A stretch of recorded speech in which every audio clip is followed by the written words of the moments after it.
This is a very different approach, I think, than is traditionally taken around improving equity. What's fresh about it is the focus on a specific audience, which is white people who are having a unique experience. And the strategies for white people are going to be different than for people of color. And thinking through that was really useful to me. Very practical and stuff that I could put into practice tomorrow in my community.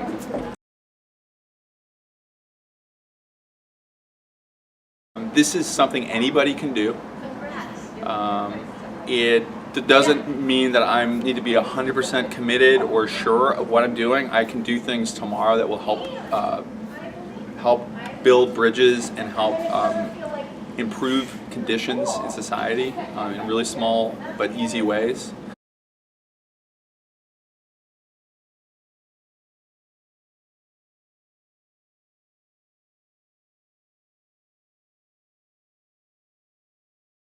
While there's a lot of work to do, we can make progress, and we are making progress.